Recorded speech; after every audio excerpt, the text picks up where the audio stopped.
이광철 진술인께 여쭙겠습니다. 우선 그 전에 아까 진술인으로서 적절하냐라는 질문에 대해서는 일단 이렇게 진술인께서 진술하신 내용을 들어보면 어쩌면 저는 개인적으로는 뭐 이렇게 검찰개혁의 방향이 맞냐라고 하는 점에 있어서는 다른 생각을 가지고 있지만 이 지금 검찰개혁의 방향성을 놓고 본다면 더불어민주당에서 제안한 안보다는 저는 조국혁신당에서 제안한 안이 저는 지금 말씀하신 거에 훨씬 더 가깝고 오히려 제가 생각하는 쪽에 가깝기 때문에 뭐 오늘 진술해 주신 거에 대해서는 되게 감사하다고 생각합니다. 그리고 진술인의 능력이나 전문 지식에 대해서 문제 제기를 한 것은 아니고 아까 진술인께서도 말씀하셨지만 검찰사법을 성안하는 데 있어서 어떤 기여를 해오셨던 것 같은데 그런 것들 때문에 우리가 진술인은 외부 전문가를 모셔다가 좀 중립적이고 객관적으로 이 법안들의 문제점에 대해 듣고자 하는데 혹시 그런 지위 때문에 국민들께서 보실 때는 혹시 뭐 이렇게 중립적이지 않은 의견을 제시하는 게 아닌가라고 혹시 그렇게 생각되어질 수도 있기 때문에 그 부분에 대한 문제를 제기하고자 했던 것이지 뭐 전문적인 능력이나 전문 지식에 대한 문제를 삼고자 했던 것은 아니라는 말씀을 드리겠습니다. 그래서 아까 저는 지금 검찰개혁의 가장 핵심적인 것 중에 하나가 탈정치화, 탈권력기관화라고 말씀 주셨는데 저는 그거에 대해서 100% 공감합니다. 그렇다면 이 검찰개혁의 방향은 수사와 기소를 분리하든 어떤 방향으로 가든 그것이 지금 시스템보다는 탈정치화라고 하는 것. 권력이 검찰 또는 경찰 이런 수사기관에 정치 권력이 스며들 수 있는 통로를 차단하는 것. 그것이 저는 이 검찰개혁의 핵심 주제가 되어야 된다고 생각합니다. 진술님도 그 부분에 대한 동의하시나요? 기회를 주시면 짤막하게라도 제 네. 소견을 말씀드리겠습니다.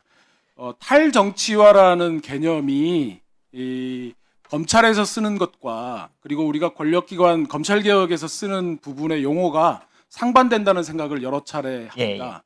탈정치화라는 탈권력기관이라는 개념을 검찰은 정치 권력으로부터 독립으로 이렇게 이해하고 거기에 바탕에서 심지어 대통령의 인사권으로부터 독립해야 된다 이렇게 주장을 하고 있는데 그것은 우리 헌법 질서에 맞지 않습니다. 검찰은 행정부에 소속된 공무원이지 법원과 같은 삼권분립에 독립된 기관도 아니거니와 그러한 과정에서 행정부에 소속돼서 행정부 수반 아래에 있는 검찰청의 공무원이 대통령으로부터 독립해서 인사권을 검찰이 행사하게 하겠다?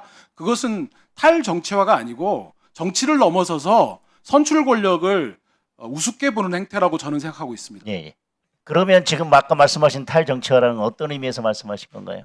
제도적으로 검찰 스스로가 정치 권력으로부터 영향력으로부터 차단하고 지금까지 제가 보는 견지에서는 의원님 어떻게 보실지는 모르겠습니다만 지금까지 검찰이 과거에 우리 헌정사에 있어서 보면 김영삼 정부 출범 이전까지 검찰은 정치 권력에 제가 볼 때는 평가가 조금 거칠 수도 있겠습니다만은 좀 하위부에 위치해 있었습니다. 그런데 중앙정보부 안기부가 권력으로부터 이탈되어지고 나서 그 이후에 검찰이 보인 행태는 검찰과 같이 정치 권력과 영합하고 거기서 검찰의 힘을 키우고 법무부를 장악하고 이런 일련의 과정으로 평가하기 때문에 좋습니다. 인사권도 좋고 뭐 행정부이기 때문에 대통령의 인사권으로부터 벗어날 수 없다. 다 좋습니다.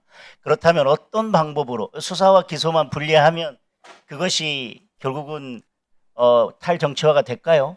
저는 우려하는 것은 정치 검찰이 그냥 정치 경찰로 바뀔까 봐 우려하고 있는 것입니다. 그리고 지금 말씀하신 게 다 좋습니다만은 이상적으로는 좋습니다만은 그렇게 인사에 개입하고 인사에 의해서 좌지우지할 수 있도록 한다면 과연 탈정치화가 되겠는가? 두 번째, 그렇다면 제가 조국혁신당에서 발의한 검찰개혁 법안이 오히려 저는 제 생각과 맞다는 것이 조국혁신당에서 얘기한 건 국가수사위원회는 없지 않습니까?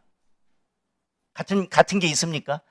민주당에서 발의한 4개의 기관으로 수사 권력을 나눠놓고 그것을 통제하는 중국의 규율위원회와 비슷한 그런 막강한 권력을 가져서 수사와 기소와 모든 것을 하나로 통합한 국가수사위원회라고 하는 그런 기구를 조국혁신당의 법안에서도 그런 기구를 상정하고 있습니까?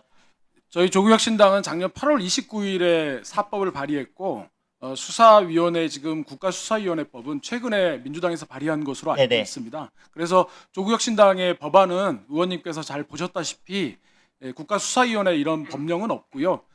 다만 수사기소 분리와 중수청 설치의 어떤 근간이 되는 형사소송법 개정안과 함께 그 형사소송법 안에 있는 수사 절차를 독자적인 독립적인 법안으로 분리해내는 수사절차법 제정안이 지금 담겨 있습니다. 예, 그렇습니다. 수사절차법까지는 저도 그러면 지금 진솔있게 여쭙고 싶은 것은 민주당이 발의한 법안 중에 있는 국가수사위원회가 다른 진술인께서 아까 특히 양홍석 변호사님 말씀하신 것처럼 이게 결국은 많은 문제점을 가지고 있다는 점에 대해서는 어떻게 생각하시나요? 뭐 민주당에서 발의한 법안에 대해서 제가 그것들을 뭐 상세히 검토했다거나 또 그 법안 발의의 어떤 내용들을 제가 좀 뭐 이해할 만한 기회들이 적었기 때문에 이 자리에서 제가 뭐 특히나 이제 조국혁신당의 입장들을 또 의원님들께서 말씀을 주셔서 말하는 기회에 민주당의 법안에 대해서 제가 논평을 하는 것은 적절치 않고 다만 그 부분들이 저희 조국혁신당은 적어도 형사 절차의 기본이 되어지는 가장 기본법인 형사소송법 개정을 통해서 그러한 수사기관 간의 협력과 조율 이런 부분들에 대한 통제가 있는 것이 바람직하다는 의견을 가지고 있습니다. 네, 입장은 알겠습니다만 오늘 위원님 사실은 잠시만 제가 잠깐만 개입할게요. 그 이강철 진술인께서는 그 오늘 방금 뭐 지적하신 것처럼 답변을 하실 때 조국혁신당을 지금 대표해서 나오신 게 아니라 예. 검찰개혁 4법과 민주당이 발의한 법과 조국혁신당이 발의한 법에 대한 전문가로서 진술을 하러 오셨기 때문에 조국혁신당의 입장을 대표하시는 방식의 발언은 가능한 삼가하시고 전문가로서 진술해 주시기 바랍니다. 잘 알겠습니다. 네. 했는데 이제 위원장님께서 말씀 주셨는데 오늘 기본적으로 논의가 되는 물론 같이 논의하지만 이 뼈대가 되는 게 지금 민주당에서 발의한 검찰 개혁 법안인데 거기에는 결국은 국가수사위원회가 가장 중요한 지금 핵심 주제로 되어 있습니다. 근데 그거에 대해서는 객관적인 중립적인 입장에서 진술이 나오셔서 이 민주당 법안에 대해서는 언급할 게 아니다라고 하시면 그래서 아까 진술이로서 저희들이 적절하냐에 대한 문제를 제기한 것입니다. 서부학 교수님께 여쭙겠습니다. 네. 이렇게 법을 바꾼다 하더라도 위헌이냐 아니냐라는 것은 변론으로 하고 지금의 헌법 규정 그리고 형사소송법 규정이 기본적으로 검사가 수사권을 가지고 있고 기소권도 가지고 있고 경찰은 검찰의 수사 지휘를 받아서 수사하도록 되어 있는 구조로 형사소송법 체계가 되어 있다는 점에 대해서는 동의하시나요? 검사의 수사지휘권은 삭제가 됐고요. 예. 그다음에 우리 헌법재판소는 검찰에게 헌법상의 지위를 부여하고 있지 않습니다. 그건 헌재 결정에서 분명하게 얘기했습니다. 선생님 지금 우리 형사소송법은 예.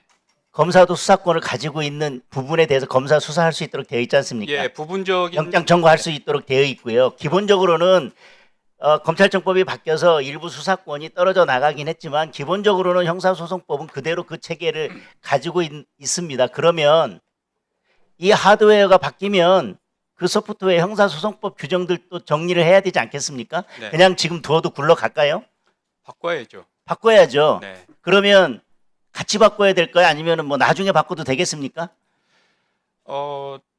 저는 뭐 일단 형사소송법에서 검사의 수사권 조항을 다 삭제를 하고요. 그 수사기소 분리가 됨에 따른 그 관계법령의 개정은 뭐 3개월 내지 6개월이면 충분히 저는 손질된다고 생각합니다. 그래서 지금 여쭙는 겁니다. 저는 형사소송법 개정을 그렇게 간단하게 본다는 것 자체가 그리고 이렇게 지금 수사권을 분리해가지고 기소권과 다 분리해서 쪼개놓고 지금 이렇게 대충 해도 이건 굴러갈 것이고 형사소송법도 대충 검사의 수사권에 관한 거 몇 개 주문 삭제하고 나면 굴러갈 것이다.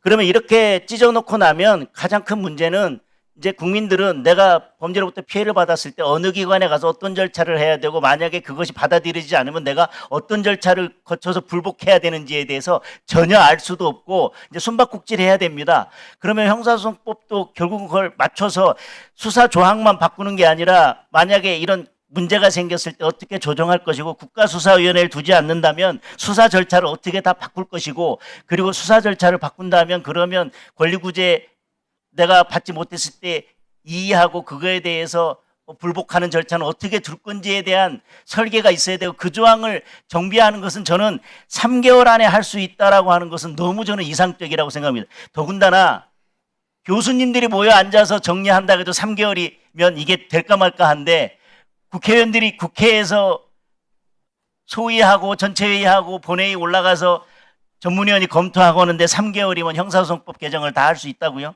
저는 아까 그래서 추석 전에 뭐 모든 게 다 좀 마무리되고 그리고 이거 유예 기간도 시행에 3개월만 주면 충분하다고 하는 교수님의 그 말씀을 들으면 이것은 뭐 그냥 결론 정해놓고 이게 굴러가든 말든 일단 막 가자.